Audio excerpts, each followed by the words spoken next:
Subscribe करिए हमारे channel target UP TET CTET को और बेल आइकन को दबाइए। हेलो दोस्तों, मैं आनंद स्वागत करता हूं आप सभी का आपके अपने channel target UP TET CTET में।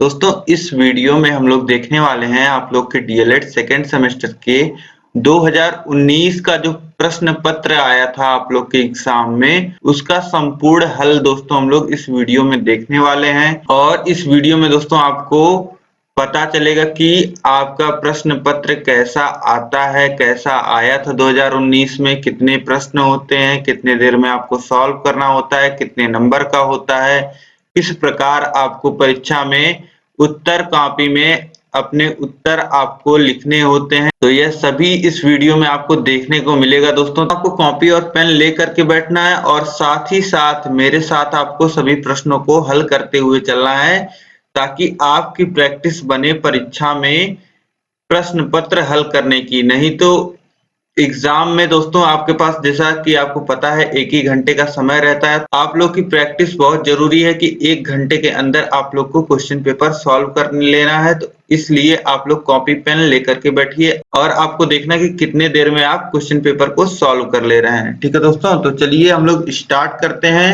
और इससे पहले मैं जानकारी आपको दे दूं दोस्तों कि गणित विषय मैंने पूरा पढ़ा दिया है। आपके सभी चैप्टर्स को दोस्तों मैंने चैप्टर वाइज पढ़ा दिया है, उन पे आधारित प्रश्नों को करा दिया है। आपके राजन सीरीज को, आपके पवन सीरीज को, राजन सीरीज के लघुत्तरीय प्रश्न भी मैंने कराए हैं और आपके प्रीवियस ईयर क्वेश्चन पेपर को भी मैं सॉल्व करा रहा हूं दोस्तों। और भी महत्वपूर्ण वीडियोस मैं आपके लिए लेकर के आने वाला हूं परीक्षा में, जो आपको बहुत ही हेल्प करेंगी। अब दोस्तों, अगर यह सभी वीडियोस आपने नहीं देखी हैं तो आपको ऊपर आई बटन में लिंक मिल जाएगा गणित के प्लेलिस्ट का, वहां से जाकर के आप इससे पहले की सभी वीडियोस को देख सकते हैं।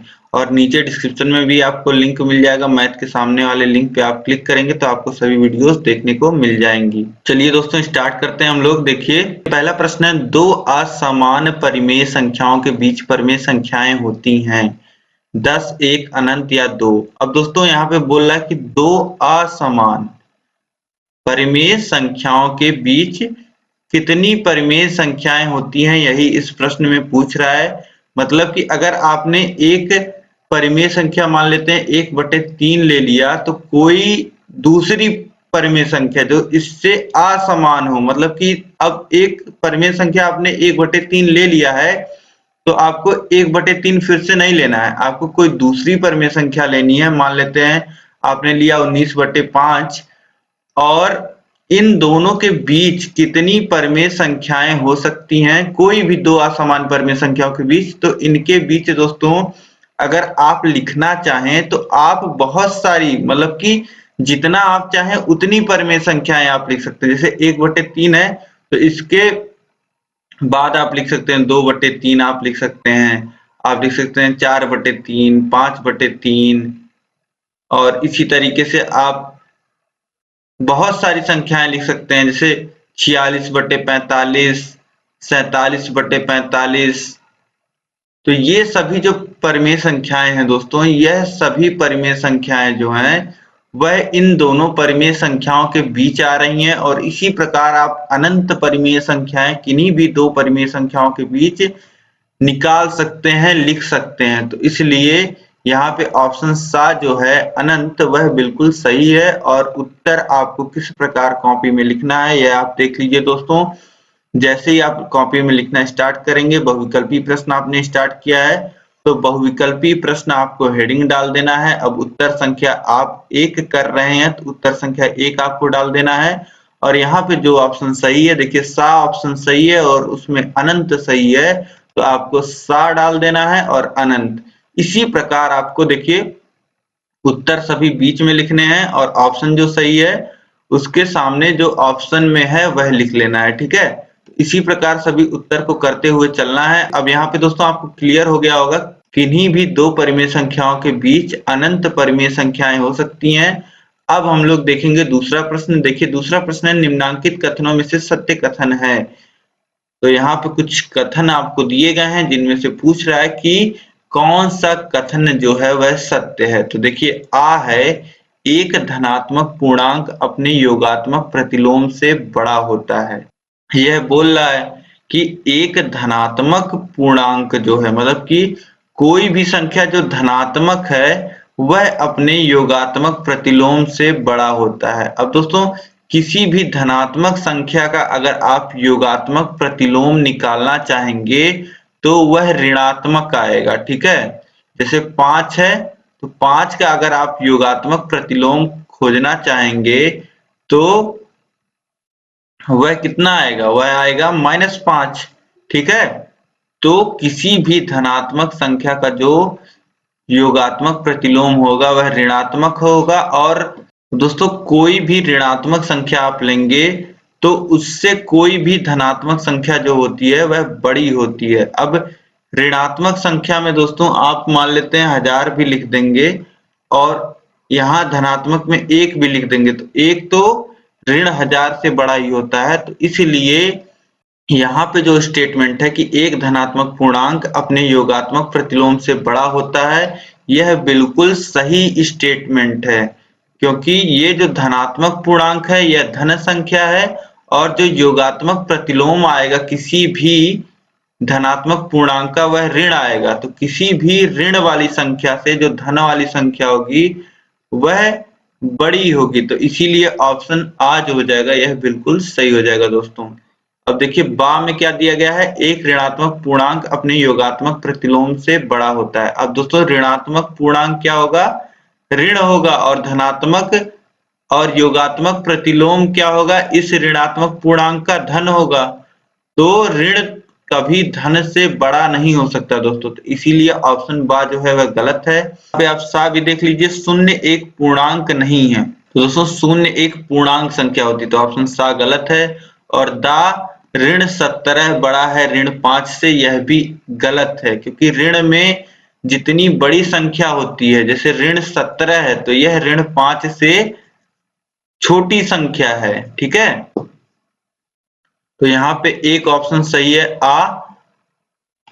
उत्तर 2 में आप लिख लेंगे आ, एक धनात्मक पूर्णांक अपने योगात्मक प्रतिलोम से बड़ा होता है। एक धनात्मक पूर्णांक अपने योगात्मक प्रतिलोम से बड़ा होता है, ठीक है। अब देखिए आगे बढ़ते हैं। प्रश्न संख्या 3 है, 21 की अनुवर्ती संख्या है। अब दोस्तों यहाँ पे आपको ध्यान देना है कि जैसे अनुवर्ती संख्या तो आप सभी जानते हैं कि किसी भी संख्या के बाद आने वाली संख्या अनुवर्ती संख्या होती है, लेकिन यहाँ पे आप प्रश्न में ध्यान से देखिए कि 21 की अनुवर्ती संख्या, यहाँ पे 2 बार अनुवर्ती लगा है। तो पहले तो आप देखिए कि 21 की अनुवर्ती संख्या क्या होती है, तो 21 की अनुवर्ती संख्या 22 होती है।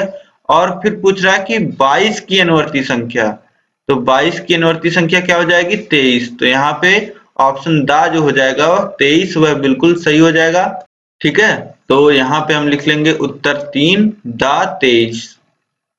अब इसके बाद देखिए प्रश्न संख्या 4 है, एक आयताकार मैदान का क्षेत्रफल 0.5 हेक्टेयर है। यदि इस मैदान की एक भुजा 125 मीटर है तो दूसरी भुजा की माप होगी।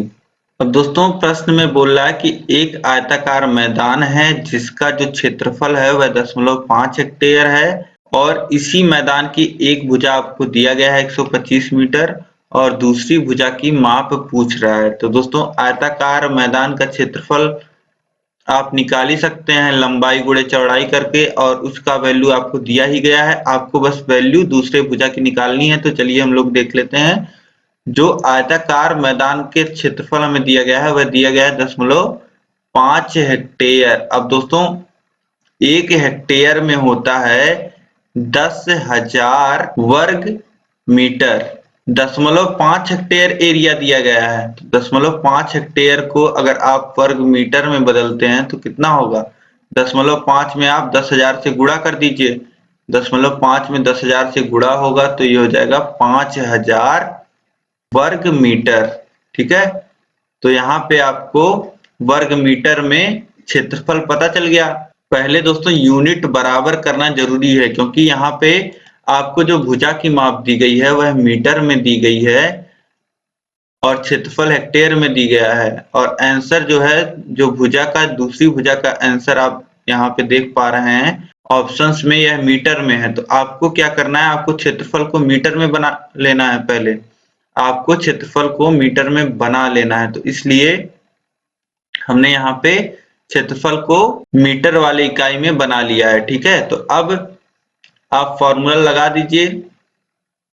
आयत का क्षेत्रफल होता है लंबाई गुणे चौड़ाई। ठीक है, तो क्षेत्रफल हमें पता है 5000 है, हमें एक भुजा पता है, लंबाई मान लेते हैं पता हमें 125 मीटर और चौड़ाई मान लेते हैं निकालना है, तो b बराबर क्या हो जाएगा 5000 बटे 125।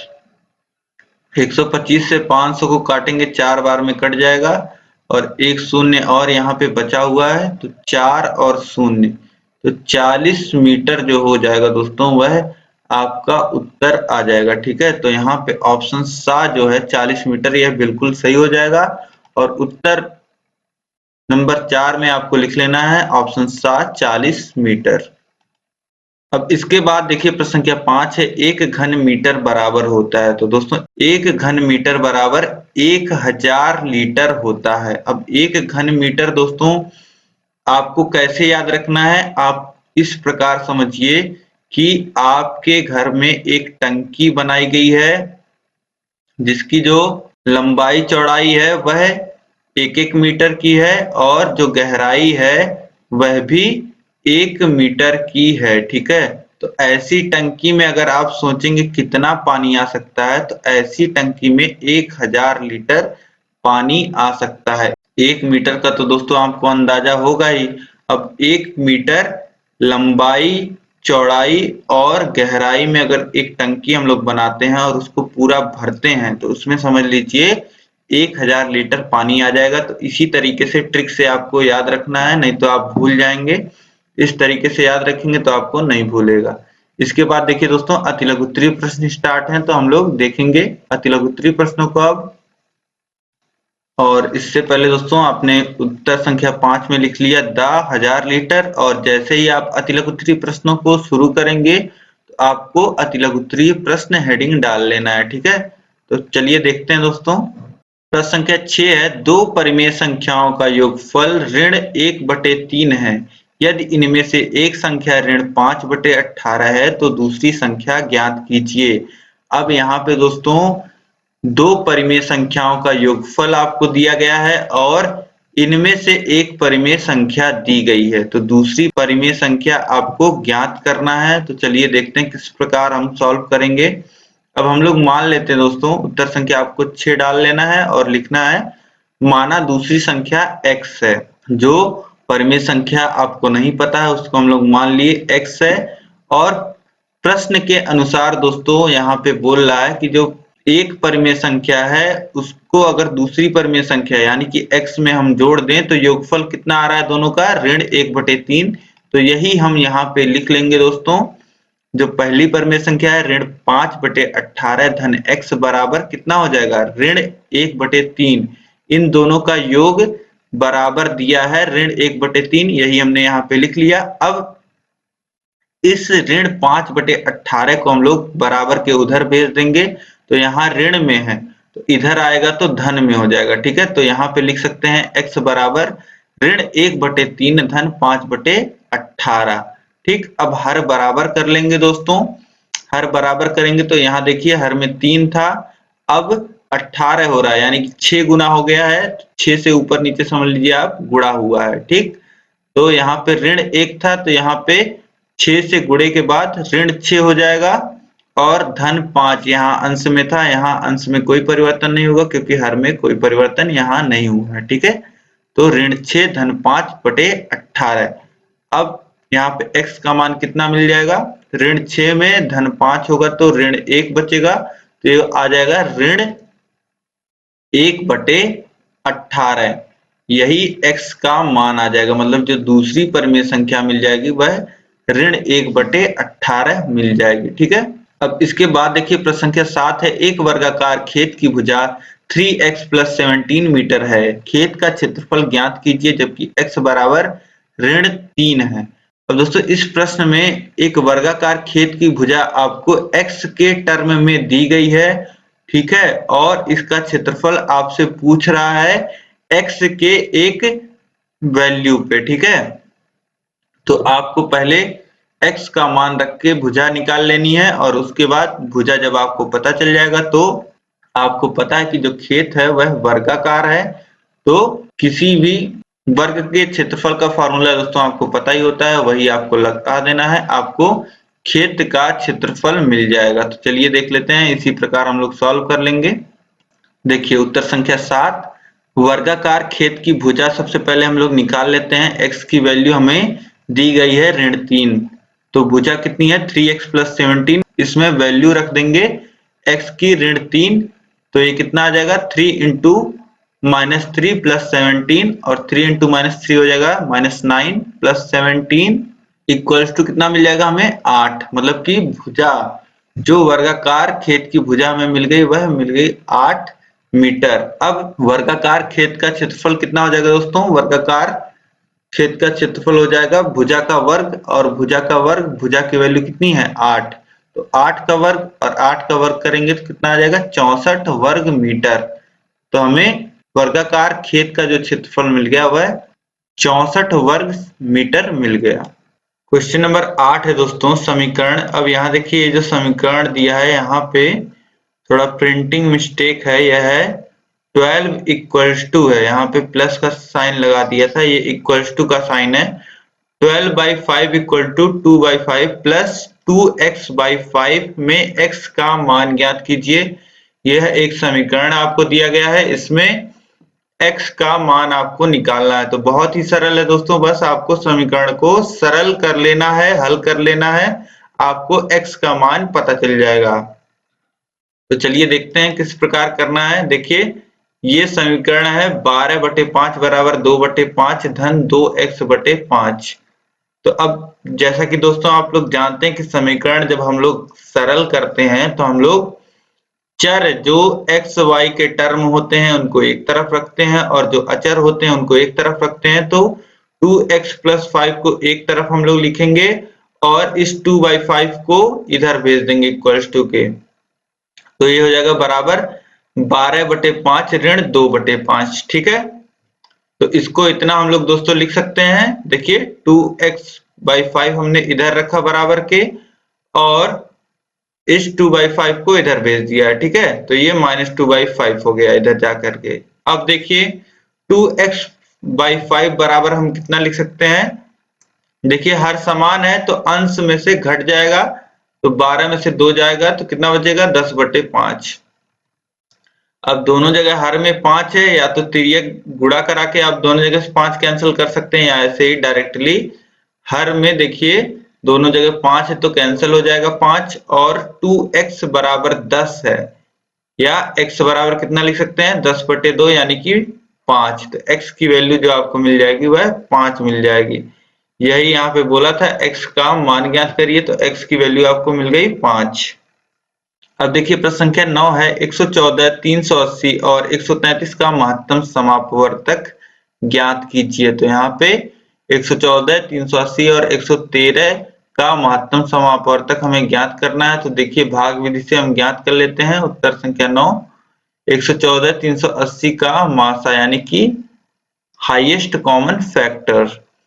तो अब इसमें दोस्तों जैसा कि पता है भाग विधि में हम लोग क्या करते हैं, सबसे छोटी संख्या देखते हैं। सबसे छोटी संख्या यहाँ कौन सी 114, और 114 से फिर हम क्या करेंगे जो दूसरी बड़ी संख्या है उसमें भाग दे देंगे। तो 114 से भाग देंगे 133 में, तो एक बार जाएगा 114 और 19 बच जाएगा। अब इसके बाद दोस्तों हम लोग क्या करते हैं, जो शेषफल है फिर इससे भाग देना हम लोग स्टार्ट करते हैं। किसमें, जो इससे पहले जिससे हम लोग भाग दे रहे थे उसमें। तो 19 से हम लोग भाग देंगे 114 में। ठीक है, 114 में भाग देंगे तो 6 बार में पूरा ये कट जाएगा।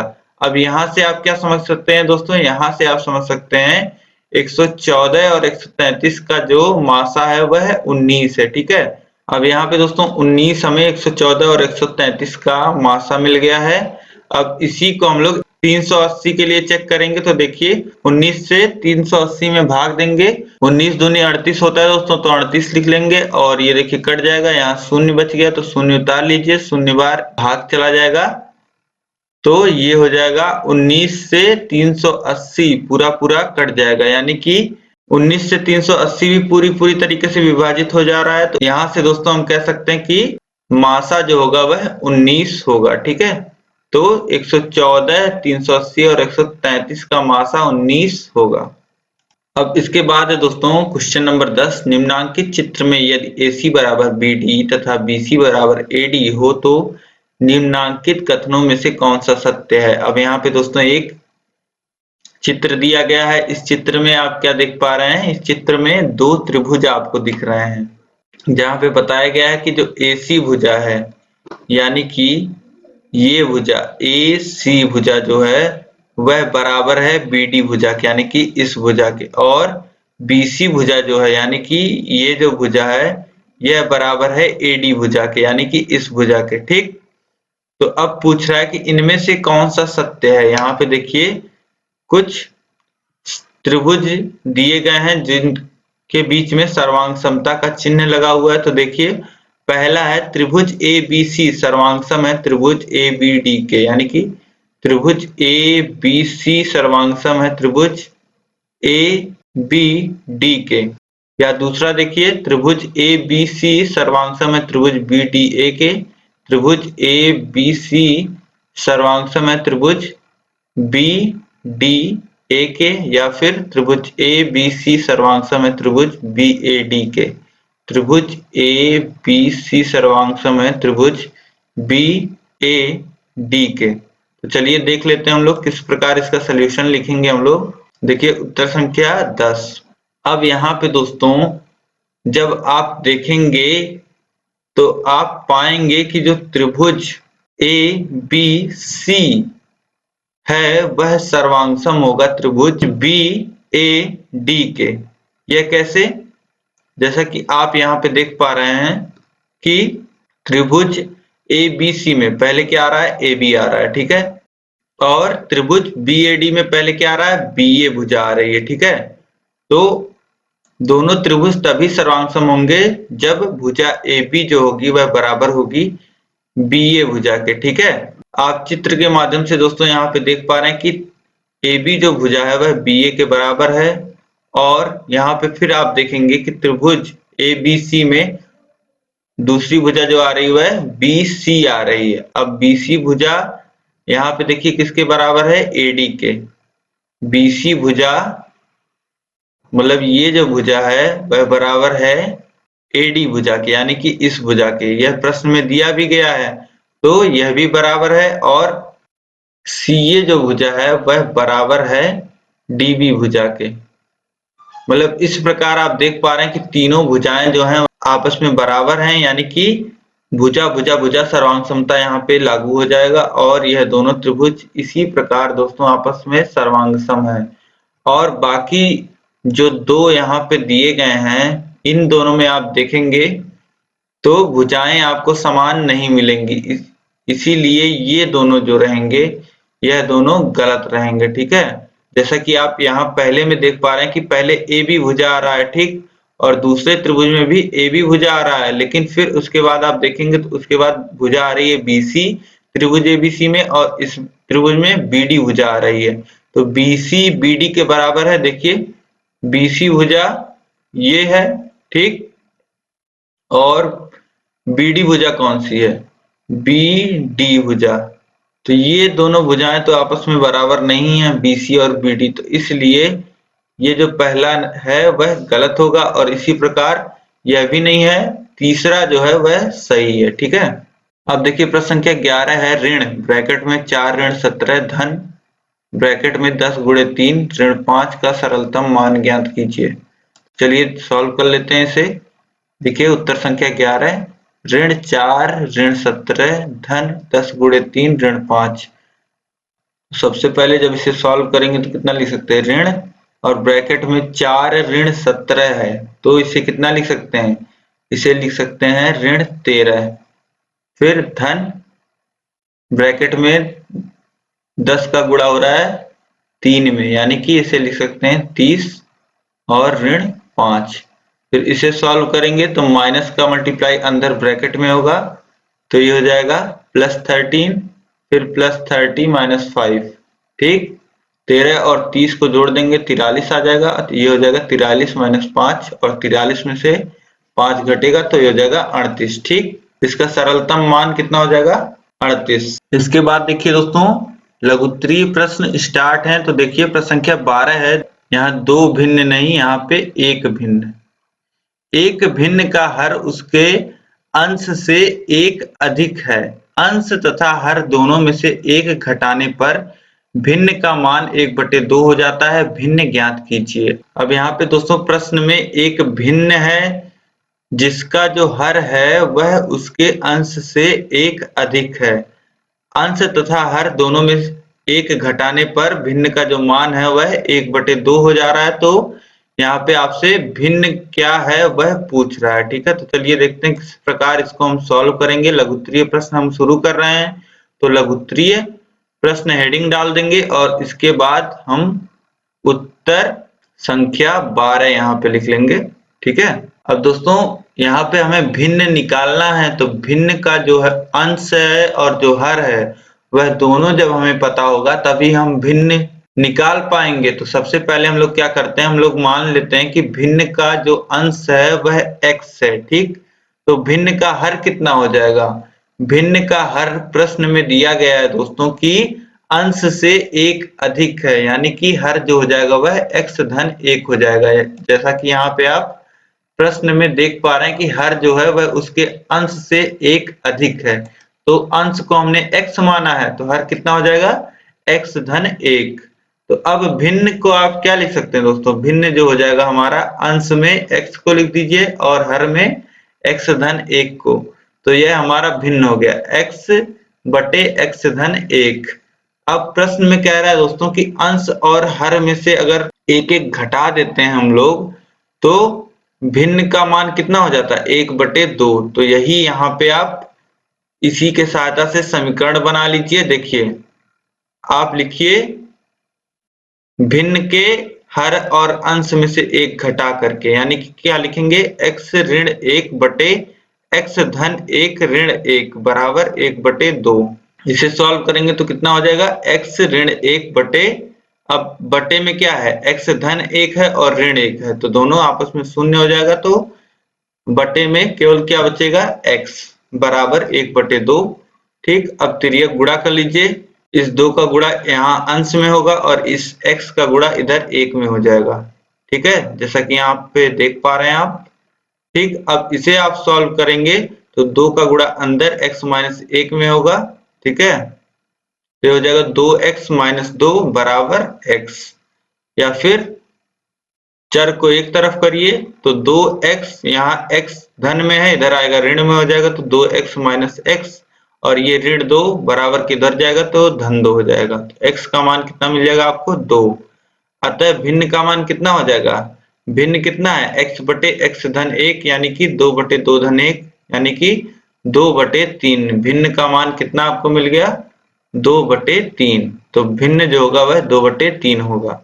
अब देखिए प्रश्न संख्या 13 है। दो संख्याओं का अंतर 14 है। बड़ी संख्या का आधा छोटी संख्या के 2 गुने से 2 कम है। दोनों संख्याएं ज्ञात कीजिए। तो यहाँ पे भी दोस्तों आपको समीकरण बना करके बस हल कर लेना है, संख्याओं का मान निकाल लेंगे। कह रहा है कि दो संख्याएं हैं और दोनों का अंतर जो है वह 14 है, ठीक है। अब इनमें से जो बड़ी संख्या का आधा है वह छोटी संख्या के 2 गुने से 2 कम है। तो यही आपको समीकरण बनाना है दोस्तों। दोनों संख्याएं ज्ञात करनी है यहाँ पे। तो सबसे पहले एक संख्या को हम लोग मान लेते हैं कि x है, ठीक है। तो दूसरी संख्या क्या हो जाएगी? x-14, क्योंकि दोनों संख्याओं का जो अंतर है वह 14 है, ठीक है। एक संख्या को हमने x माना तो दूसरी संख्या हमारी हो गई x-14। अब प्रश्न में जैसा कि कह रहा है दोस्तों कि जो बड़ी संख्या का आधा है, अब यहाँ पे बड़ी संख्या कौन सी है? बड़ी संख्या x है, ठीक है, क्योंकि यहाँ x में से 14 घट रहा है, तो x जो है वह बड़ी संख्या होगी। प्रश्न में कहा है कि जो बड़ी संख्या है उसका जो आधा है वह छोटी संख्या के 2 गुने से 2 कम है। तो यही हम लोग समीकरण के रूप में यहाँ दिखा देंगे। बड़ी संख्या का आधा जो है वह बराबर है जो छोटी संख्या है उसके 2 गुने से 2 कम। ठीक, आप समझ रहे होंगे यहाँ पे जो हमने समीकरण के माध्यम से यहाँ दिखाया है, हमने जो बड़ी संख्या है उसका आधा कर दिया है और उसको बराबर दिखा दिया है छोटी संख्या के 2 गुने से 2 कम। ठीक है, इस प्रकार दोस्तों आप समीकरण बना लेंगे। अब देखिए x बटे 2 बराबर हो जाएगा, इस 2 का गुणा अंदर होगा यानी कि 2x और ऋण 28 हो जाएगा और यहाँ पे ऋण 2 है। अब देखिए x बराबर आप क्या लिख सकते हैं, यहाँ पे बटे में 2 था, बराबर किधर भेजेंगे तो गुणे में हो जाएगा, 2 गुणे 2x। अब ये -28 -2 कितना हो जाएगा -30। ठीक, तो ब्रैकेट में लिख देंगे 2x -30, तो x बराबर कितना हो जाएगा 4x -60। 2 का मल्टीप्लाई अंदर होगा दोनों में तो ये हो जाएगा 4x -60। और अब यहाँ देखिए x है तो इस x को इधर ले आएंगे तो ये 4 x हो जाएगा और इस 60 को इधर भेज देंगे तो हो जाएगा +60। अब 3x बराबर 60 आप लिख सकते हैं या फिर x बराबर 20। तो पहली संख्या आपको ज्ञात हो गई 20, तो दूसरी संख्या कितनी होगी 20 - 14 यानी कि 6। तो यहाँ पे दोनों संख्याएं दोस्तों आपको मिल गई, पहली संख्या 20 और दूसरी संख्या 6। इसके बाद है दोस्तों प्रश्न संख्या 14 है, किसी परीक्षा में 22 परीक्षार्थियों के गणित विषय में प्राप्तांकों का विवरण निम्नवत है। मतलब कि यहाँ पे दोस्तों 22 परीक्षार्थियों का डेटा दिया गया है जिन्होंने गणित की परीक्षा दी है और जितने अंक उन्होंने प्राप्त किए हैं उतने अंक का यहाँ पे विवरण दिया गया है। ठीक है, अब कह रहा है कि 10-10 के वर्ग विस्तार में आंकड़ों को विभाजित कर बारंबारता सारणी बनाइए। मतलब कि इन आंकड़ों की हमें बारंबारता सारणी बनानी है। ठीक है दोस्तों, तो बारंबारता सारणी बनाने के लिए सबसे पहले देखिए हम क्या करते हैं, सबसे पहले हम लोग जितने भी संख्याएं हमें दी गई हैं उनको हम लोग पहले क्रम में लगाते हैं। ठीक है, तो सबसे पहले आप जितना प्राप्तांक है 2200 परीक्षार्थियों का उसे आप आरोही क्रम में लगा लीजिए। ठीक है, तो आरोही क्रम में जब आप लिखेंगे तो यहाँ पे सबसे छोटी संख्या जो आपको दिख रही है 48 दिख रही है। ठीक है, तो सबसे पहले 48 आ जाएगा।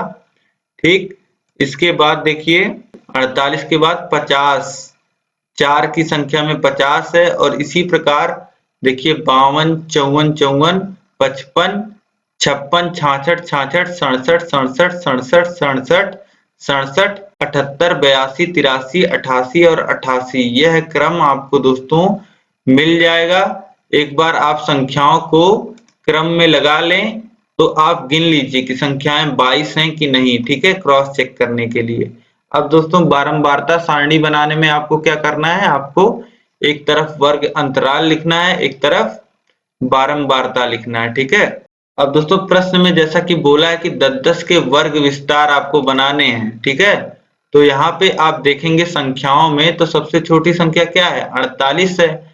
तो अब आपको क्या करना है, आपको वर्ग अंतराल 40 से शुरू करना है। तो 40 से 10 का वर्ग अंतराल शुरू करेंगे तो कितना जाएगा 50 तक। ठीक है, तो आपने इस प्रकार बना लेना है 40 से 50, 50 से 60, 60 से 70, 70 से 80, 80 से 90। इस प्रकार दोस्तों आप वर्ग अंतराल लिख लेंगे। अब वर्ग अंतराल जब आपने लिख लिया, 48 से 88 तक की संख्याएं हैं, हमने 40 से 90 के बीच में वर्ग अंतराल लिख लिया है। ठीक है, तो इस प्रकार वर्ग अंतराल लिखने में तो कोई दिक्कत नहीं होगी आप लोग को। जितनी संख्या जो छोटी से छोटी संख्या है उससे पहले थोड़ा सा ले लेंगे और जहां तक की संख्या है उससे बाद तक का वर्ग अंतराल हम ले लेंगे। ठीक है, तो अब देखिए आपको देखना है 40 से 50 वर्ग अंतराल में कितनी संख्याएं आ रही हैं, तो गिनिए। देखिए 1, 48, 1 और 50 को हम लोग इसी वर्ग अंतराल में रख रहे हैं। ठीक है, तो 2, 3, 4 और 5। तो यहाँ पे 40 से 50 में कितनी संख्याएं आ रही हैं, 5 संख्याएं। 1 48 और 50 4 बार आ रहा है तो बारंबारता कितनी हो जाएगी इसकी, इस वर्ग अंतराल की 40 से 50 तक की 5 हो जाएगी। ठीक है, अब कई जगह दोस्तों आप देखेंगे कि 50 को इस वर्ग अंतराल में रखता है और कई जगह देखेंगे कि 50 को इस 50 से 60 वाले वर्ग अंतराल में रखता है।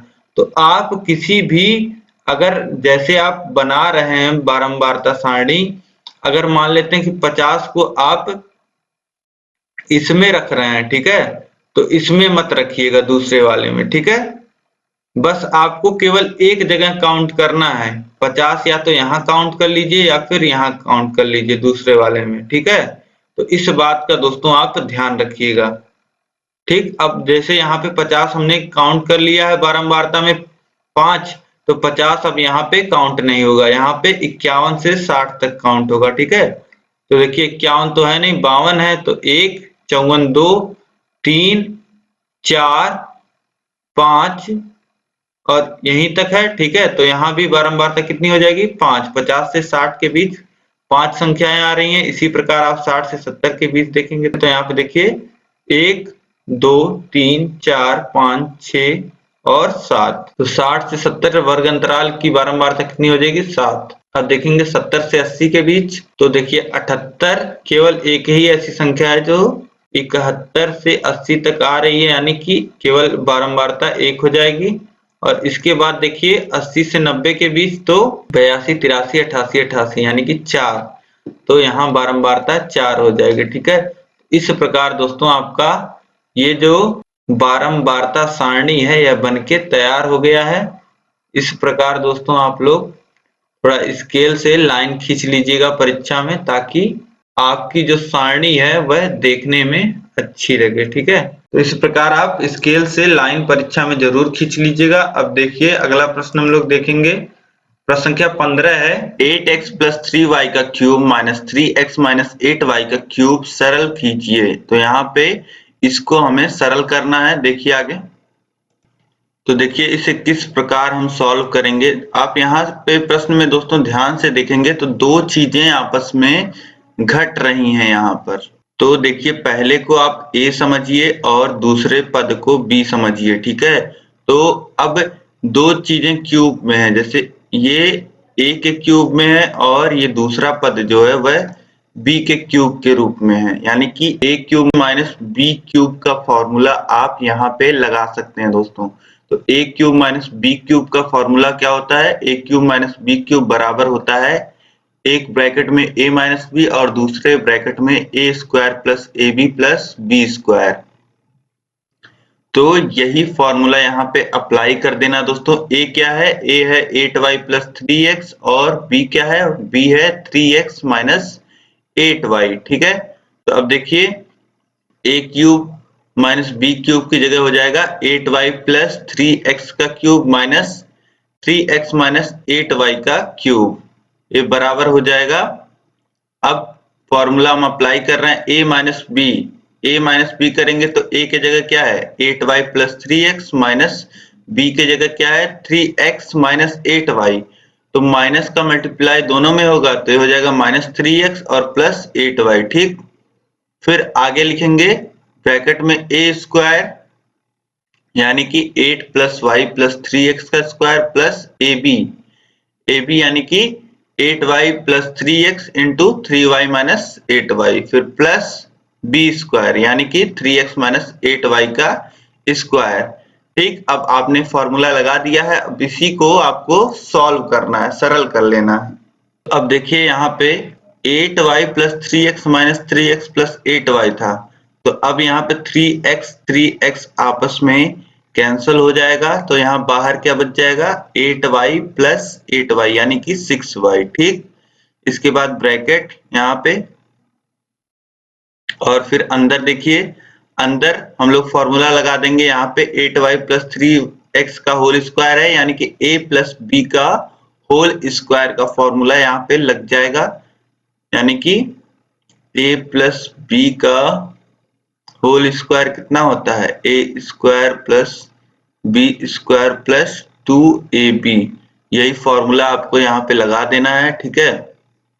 तो 8y प्लस 3x का होल स्क्वायर बराबर कितना हो जाएगा a स्क्वायर यानी कि 8y का स्क्वायर, 8y का स्क्वायर करेंगे तो 8 का स्क्वायर भी होगा y का स्क्वायर भी होगा, तो 8 का स्क्वायर होगा तो 64 और y स्क्वायर, तो यहाँ पे आ जाएगा 64y स्क्वायर प्लस बी का स्क्वायर यानी 3x का स्क्वायर, यानी कि 3x का स्क्वायर कितना होगा 9x स्क्वायर, फिर प्लस 2ab यानी कि 2 इंटू 8y इंटू 3x, तो यह कितना आ जाएगा 2 का मल्टीप्लाई 8 में होगा 16 और 16 का मल्टीप्लाई 3 में होगा यानी कि 48 और xy है यानी कि 48xy हो जाएगा यहाँ पे।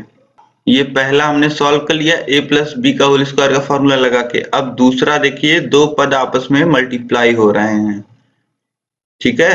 तो अब देखिए 8y का मल्टीप्लाई इन दोनों पदों में होगा, ठीक है। 8y का मल्टीप्लाई जब 3x में होगा तो ये कितना हो जाएगा 8 का मल्टीप्लाई 3 में यानी कि 24 और x और y है तो x और y, तो ये हो जाएगा 24xy, फिर 8y का मल्टीप्लाई माइनस 8y में होगा तो हो जाएगा माइनस 64y स्क्वायर, फिर 8y का मल्टीप्लाई इन दोनों में हो गया। अब 3x का मल्टीप्लाई इन दोनों में होगा, फिर प्लस 3x का मल्टीप्लाई 3x में तो ये हो जाएगा 9x स्क्वायर और 3x का मल्टीप्लाई माइनस 8y में तो हो जाएगा माइनस 24xy, फिर प्लस अब देखिए यहाँ पे 3x माइनस 8y का होल स्क्वायर है, ठीक है। तो इसमें a माइनस बी के होल स्क्वायर का फॉर्मूला आप लगा दीजिए तो कितना आ जाएगा a स्क्वायर यानी 9x स्क्वायर, फिर प्लस b स्क्वायर यानी कि 8y स्क्वायर, फिर माइनस 2ab यानी कि 2 इंटू 3x इंटू 8y, तो ये कितना हो जाएगा, ये हो जाएगा माइनस 48xy, ठीक। अब यहाँ पे आप दोस्तों पूरा लिख लिया है। अब यहाँ पे देखिए आप किस प्रकार लिखेंगे इसे, देखिए 16y इसी प्रकार उतर जाएगा और देखिए यहाँ पे पहला पद है 64y स्क्वायर। अब इसी प्रकार आप देखिए कोई और पद है जिसमें y स्क्वायर आ रहा है, तो हाँ यहाँ पे माइनस 64y स्क्वायर है जिसमें y स्क्वायर आ रहा है और यहाँ पे 64 प्लस 64y स्क्वायर है जिसमें y स्क्वायर आ रहा है, ठीक है। तो यहाँ पे आपको दो पद और मिल गए y स्क्वायर के और ये दोनों आपस में कैंसिल हो जाएंगे क्योंकि बराबर हैं दोनों, एक माइनस में है एक प्लस में है, माइनस 64y स्क्वायर है एक प्लस 64y स्क्वायर है, ठीक। तो ये दोनों y स्क्वायर के पद कट गए, अब केवल एक y स्क्वायर का पद बचा है जिसे हम लोग यहाँ लिख लेंगे यानी कि 64y स्क्वायर। फिर इसके बाद देखिए प्लस 9x स्क्वायर है। अब आपको देखना है कि x स्क्वायर का पद कौन कौन सा है, तो यहाँ पे प्लस 9x स्क्वायर एक और आ रहा है और यहाँ पे आप देखेंगे तो एक और 9x स्क्वायर आ रहा है, यानी कि x स्क्वायर के तीन पद, इन तीनों पदों को आपस में जोड़ लीजिए तो आ जाएगा 27x स्क्वायर, तो प्लस 27x स्क्वायर। अब इसके बाद देखिए 48xy, यहाँ पे 48xy है और xy के और पद देखिए यहाँ पे 24xy है, यहाँ पे माइनस 24xy है और यहाँ पे माइनस 48xy है। अब दोस्तों आप देख पा रहे हैं कि प्लस 48xy और यहाँ पे माइनस 48xy दोनों आपस में कैंसिल और यहाँ पे प्लस 24xy और यहाँ पे माइनस 24xy आपस में कैंसिल। और दोस्तों इसके अलावा कोई पद यहाँ पे बच नहीं रहा है तो हम लोग यहीं पे ब्रैकेट क्लोज कर देंगे, ठीक है। अब 16y का मल्टीप्लाई अंदर इन दोनों में हो जाएगा तो 16y का मल्टीप्लाई 64y स्क्वायर में होगा तो ये हो जाएगा 1024y क्यूब, फिर प्लस 16y का मल्टीप्लाई 27x स्क्वायर में तो ये हो जाएगा 432x स्क्वायर y, ठीक है। तो यह आपको सरलतम रूप मिल जाएगा दोस्तों। इसके बाद प्रश्न संख्या 16 है दोस्तों, एक मैदान की लंबाई 30 मीटर और चौड़ाई 15 मीटर है। यदि इस मैदान पर 5 सेंटीमीटर वर्षा हुई तो ज्ञात कीजिए कि इस मैदान पर कुल कितने लीटर पानी गिरा। अब दोस्तों बता रहा है कि एक मैदान है और उस मैदान की लंबाई चौड़ाई आपको दिया गया है और बता रहा है कि वर्षा हुई है और वर्षा 5 सेंटीमीटर की हुई है, तो आपको मैदान पे कितने लीटर पानी गिरा है यह निकालना है, ठीक है। तो चलिए देखते हैं इसे किस प्रकार हम लोग सॉल्व करेंगे। अब देखिए दोस्तों मैदान की लंबाई आपको दिया है 30 मीटर, इसको हम सेंटीमीटर में बदल रहे हैं क्योंकि वर्षा जो दिया गया है वह सेंटीमीटर में दिया गया है, ठीक है। तो मैदान की लंबाई कितनी हो जाएगी 3000 सेंटीमीटर और चौड़ाई 15 मीटर है तो ये 1500 सेंटीमीटर और मैदान पे हुई वर्षा कितनी है 5 सेंटीमीटर। अब दोस्तों अगर आपको ये निकालना है कि मैदान पे कितने लीटर पानी गिरा है, तो आपको उस पानी का आयतन निकालना होगा जो मैदान पे गिरा है, ठीक है। अब वह कैसे आप निकालेंगे? अगर मैदान पे गिरे पानी का आयतन आपको निकालना है तो आपको मैदान के क्षेत्रफल से गुणा करना होगा मैदान पर जो वर्षा हुई है, ठीक है। जितनी अधिक वर्षा होगी दोस्तों उतनी ही अधिक मोटी लेयर पानी की मैदान पे रुकेगी, ठीक है। तो अब यहाँ पे जितनी मतलब कि 5 सेंटीमीटर की जो वर्षा हुई है इसका आयतन हम लोग निकाल लेंगे, ठीक है। तो पानी का आयतन बराबर यहाँ पे हो जाएगा दोस्तों मैदान का क्षेत्रफल कितना होगा? मैदान का क्षेत्रफल आयत का फॉर्मूला आप लगा दीजिए आयत के क्षेत्रफल का। तो लंबाई है 3000 सेंटीमीटर, चौड़ाई है 1500 सेंटीमीटर, यानी कि मैदान का क्षेत्रफल हो जाएगा 3000 गुणे 1500 और मैदान पे कितनी वर्षा हुई है? 5 सेंटीमीटर, तो गुणे 5 सेंटीमीटर। अब इसके बाद देखिए दोस्तों यहाँ पे आपको जो उत्तर मिलेगा वह घन सेंटीमीटर में मिलेगा, लेकिन हमें क्या चाहिए? हमें उत्तर चाहिए लीटर में, ठीक है। तो 1 लीटर बराबर क्या होता है? 1000 घन सेंटीमीटर होता है, ठीक है। अब दोस्तों यहाँ पे घन सेंटीमीटर को हम लोग लीटर में बदलने के लिए क्या करेंगे? 1000 से भाग कर देंगे, ठीक है। क्योंकि घन सेंटीमीटर छोटी यूनिट है और लीटर बड़ी यूनिट है, तो आपको सेंटीमीटर से आप घन सेंटीमीटर से आप लीटर में जा रहे हैं तो क्या करना होगा? भाग करना होगा, ठीक है। तो 1000 से यहाँ पे हमने भाग कर दिया, तो पानी का आयतन कितना लिखेंगे? 3000 गुणे 1500 गुणे 5 बटे 1000 से भाग करेंगे लीटर में बदलने के लिए, ठीक है। तो अब यहाँ पे देखिए दोस्तों नीचे 1000 के 3 शून्य हैं और यहाँ ऊपर 3000 के 3 शून्य हैं, आपस में तीनों कट जाएंगे।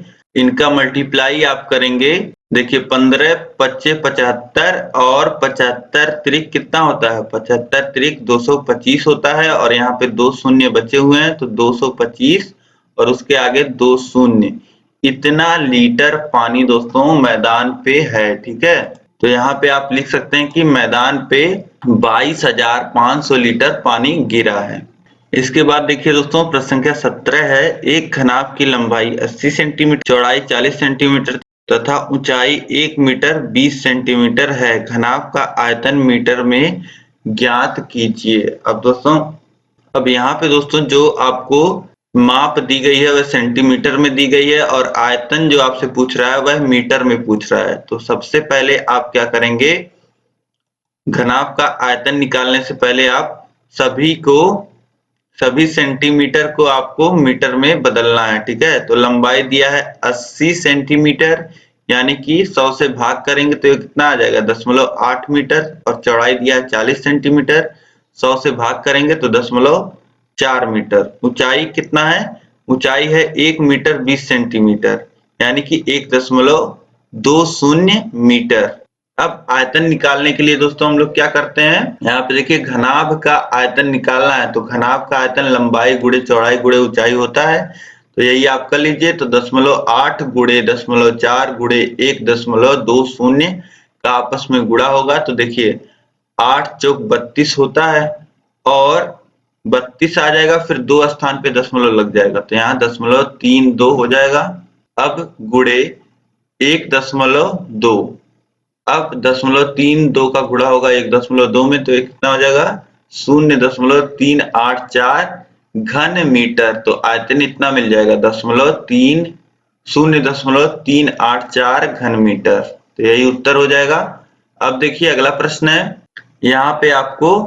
यहाँ पे दोस्तों आपको 3 व्यंजक दिख रहे हैं जो आपस में घट रहे हैं, इसी को आपको सरल करना है। तो देखिए अब देखिए दोस्तों उत्तर संख्या 18। अब यहाँ पे जिस प्रकार प्रश्न में दिया है उस प्रकार पहले लिख लेते हैं। अब यहाँ पे दोस्तों आपको कुछ नहीं करना है, यहाँ पे बस इन ब्रैकेट्स को खोल लेना है और सजातीय पदों को आपस में जोड़ घटा लेना है। तो देखिए यहाँ पे ब्रैकेट खोलेंगे तो कोई चेंज नहीं आएगा, तो इसे इसी प्रकार लिख लेंगे 2x² plus 8x³ plus 11x minus 12।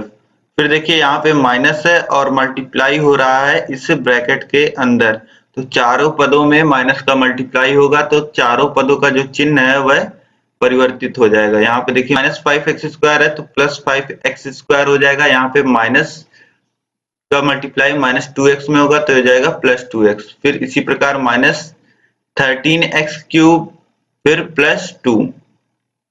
फिर यहाँ पे देखिए माइनस का मल्टीप्लाई इन चारों पदों में हो रहा है, ठीक है। तो ये कितना हो जाएगा, माइनस का मल्टीप्लाई -4 में तो +4 और +2x में होगा तो ये हो जाएगा -2x। तो यहाँ पे +2x नहीं, यहाँ पे -2x कर लीजिएगा आप। और फिर इस -3x में माइनस का मल्टीप्लाई होगा तो +3x²। फिर इस -5x³ में माइनस का मल्टीप्लाई होगा तो ये +5x³ हो जाएगा, ठीक है। अब हम लोग देखते हैं, देखिए यहाँ पे 2x² है। अब इस 2x² में कौन से पद जुड़ेंगे, x² के पद जुड़ेंगे या घटेंगे। तो देखिए x² के पद कहाँ हैं, यहाँ पे 5x² है और इसके बाद देखिए इसके बाद यहाँ पे 3x² है। तीन पद आपको मिल रहे हैं x² के, 2x², 5x² और 3x²। तो तीनों धनात्मक हैं, तीनों आपस में जुड़ जाएंगे तो कितने हो जाएंगे, 2 + 5 + 3 यानी कि 10। तो ये हो जाएगा 10x², ठीक। फिर यहाँ पे देखिए x² के सभी पदों को हमने लिख लिया। अब यहाँ पे देखिए +8x³ है। अब देखिए x³ के पदों को, तो x³ का पद यहाँ पे -13x³ है और इसके बाद देखेंगे आप तो यहाँ पे 5x³ है, ठीक है।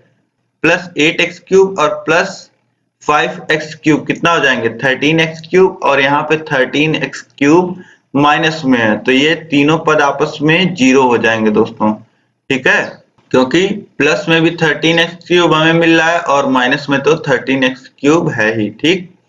अब इसके बाद देखते हैं यहाँ पे पद है 11x।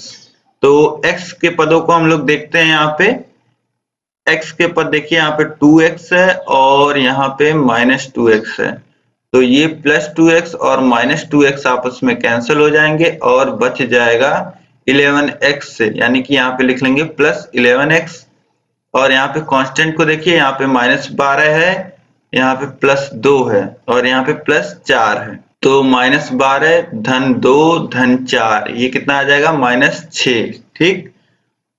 तो यहाँ पे सभी पदों को दोस्तों हमने लिख लिया। यह कितने आ गए, इसका मान आ गया 10x² + 11x - 6। यही आपका उत्तर हो जाएगा, ठीक है। अब यहाँ पे दोस्तों आपके सभी प्रश्न हमने हल कर लिए। दोस्तों उम्मीद है कि सभी प्रश्न आपको बहुत ही अच्छे से समझ में आए होंगे और आपको समझ में आया होगा कि किस प्रकार पेपर आता है परीक्षा में। तो दोस्तों यह वीडियो आपको पसंद आई है तो वीडियो को प्लीज आप लाइक कर दीजिए। चैनल को आपने अभी तक सब्सक्राइब नहीं किया हुआ है तो ऐसी ही महत्वपूर्ण वीडियोस प्राप्त करने के लिए नीचे लाल कलर का बटन दिया है सब्सक्राइब का, उस पर जरूर क्लिक कर लीजिए। उसके बगल बेल आइकन बन के आ जाएगा, उस पे ऑल सेलेक्ट कर लीजिएगा ताकि सभी नोटिफिकेशंस जो हैं वह आपको मिल पाए। अब दोस्तों इसका पूरा पीडीएफ जो मैंने आपको सोल्यूशन कराया है, इसका पीडीएफ आपको हमारे टेलीग्राम चैनल पे मिल जाएगा। टेलीग्राम चैनल पे आपको मिल जाएगा, टेलीग्राम का लिंक डिस्क्रिप्शन में है, या फिर आप टारगेट यूपी टेट सीटेट लिख के सर्च भी कर सकते हैं। टेलीग्राम पे आपको हमारा चैनल मिल जाएगा, वहां पे TUC येलो कलर का लोगो लगा होगा, उस पे आप जाएंगे, नीचे ज्वाइन बटन होगा, उस पे आप क्लिक कर देंगे तो वहां पे आप ज्वाइन हो जाएंगे, जिससे आपको सभी पीडीएफ जो है दोस्तों वह बिल्कुल फ्री मिल पाएगा और सभी वीडियोस की नोटिफिकेशंस आपको मिल पाएंगी।